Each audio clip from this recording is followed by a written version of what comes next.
Bienvenue sur H2O, Astrologie démystifiée, partie 5. Et j'espère que ce sera la dernière partie pour cette série. 5, c'est la maison du lion, comme on a vu. Et dans l'astrologie médicale, ça gouverne le cœur. Alors on va essayer de partir un peu du cœur. Pour prouver que je ne suis pas rancunier vis-à-vis de mon ami astrophysicienne Lyon qui m'a lancé un défi, tu me lances un défi, je le prends. Et moi, ça me fait travailler pour potasser, pour trouver mon truc et l'affiler pour qu'il soit bien précis et bien scientifique et bien cohérent.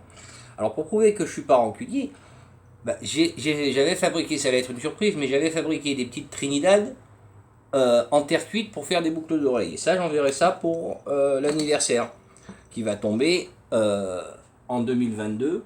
Donc l'année du tigre, ça fait 36 ans qu'on se connaît. Donc 36 ans d'amitié, je vais pas dire « Ah, tu traites mon travail de merde » ou que c'est inintéressant, alors t'es plus mon ami.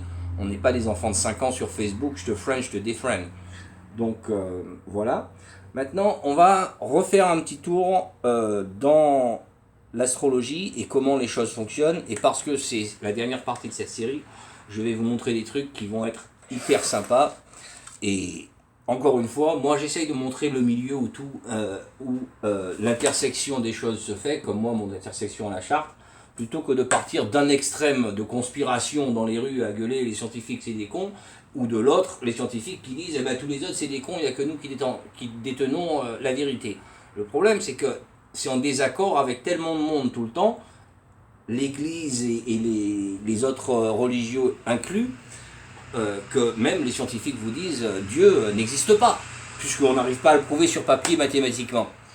Donc voilà, et moi je crois qu'il faut arrêter de penser comme ça avec son ego tout le temps, et plutôt se dire, on est scientifique, c'est pas que Dieu n'existe pas, c'est juste que nous n'avons pas le niveau acquis actuel pour pouvoir prouver qu'il existe.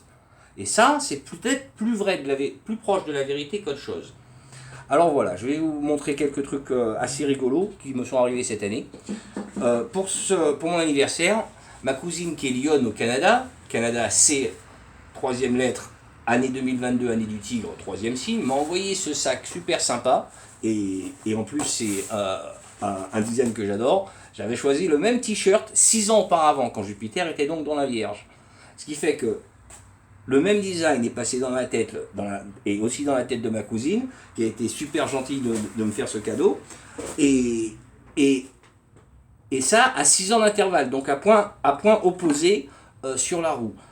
Donc ça, je pensais que ça valait le coup de montrer, quoi, ce petit coup d'opposition comme ça.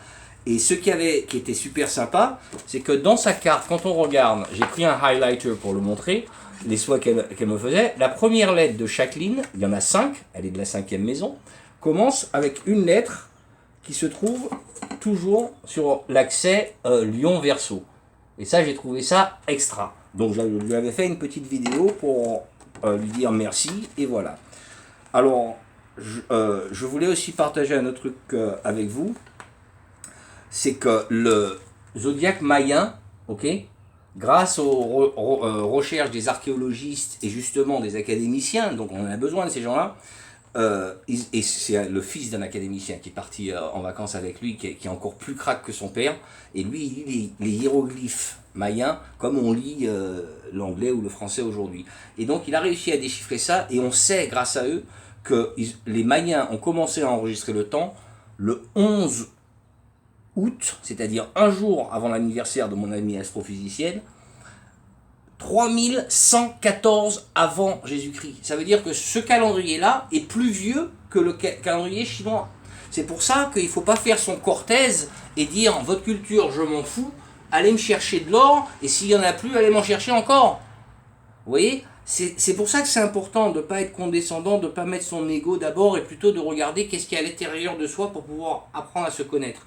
Quand moi je regarde par exemple mes 2 passeports, je vois 2 couleurs. Un bleu pour les États-Unis, un rouge pour l'Europe. Et quand je regarde le yin-yang qui est sur le drapeau coréen, je vois aussi le même chaud et froid que j'ai appris quand j'étais à l'école, que je suis venu aux États-Unis en 94 pour ça, où j'ai fait HVAC, Heating and Cooling and Vacuum and Air Conditioning. Et c'est pas par hasard que j'ai fait ça, c'est que ça allait devenir quelque chose pour que je comprenne plus tard.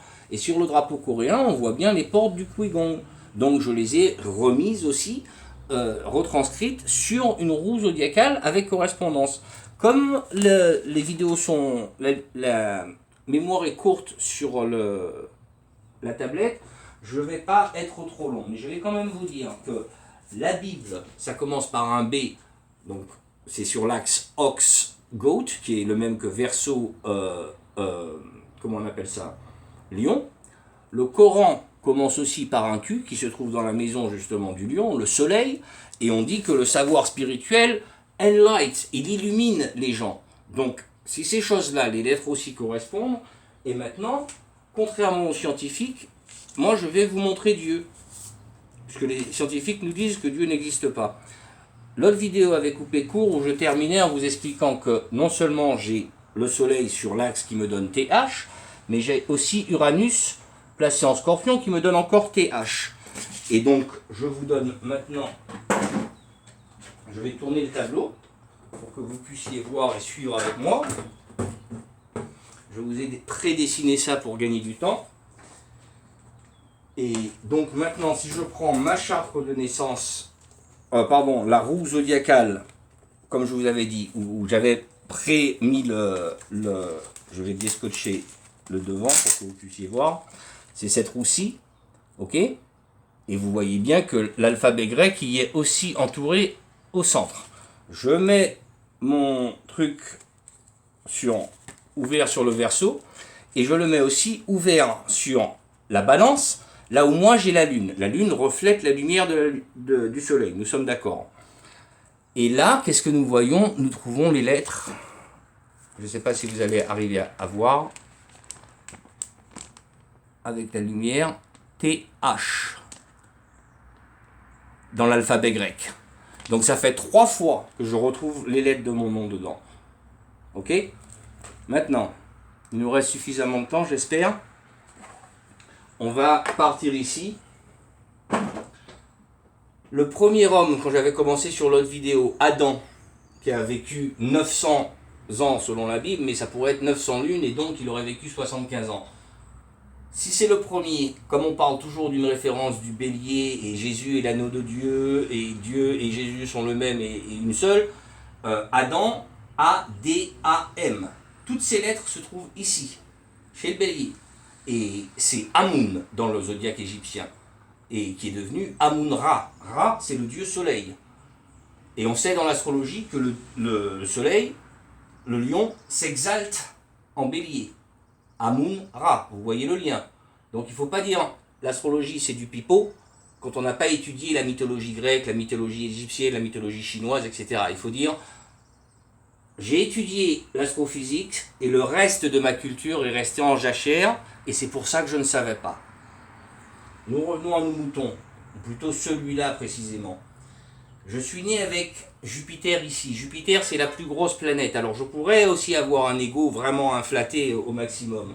Dans le zodiaque égyptien, la maison d'en face, c'est la déesse Mat. M-A-A-T. Ok?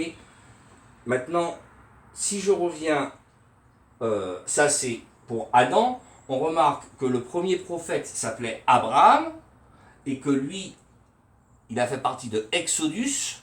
Ok? Ensuite, c'était Moïse, toujours avec un M. Et Moïse est allé au Mont Sinaï en Saudi Arabia.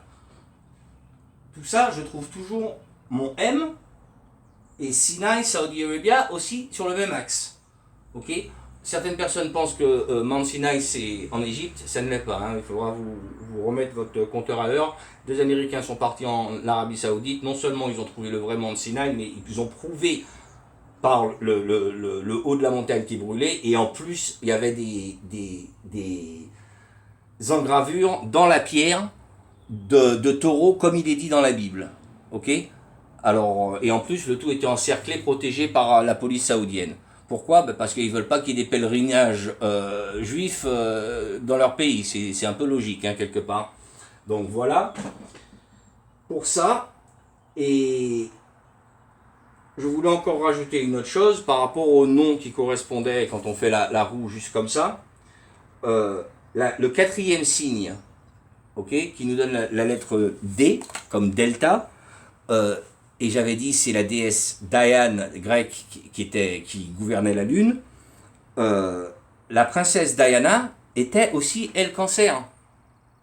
Donc si j'ai tout ça et que j'ai pu aligner théologie, mathématiques, astrologie, histoire, nom des gens, et que jusqu'à aujourd'hui, ok, monsieur Jeff Bezos est né Capricorne.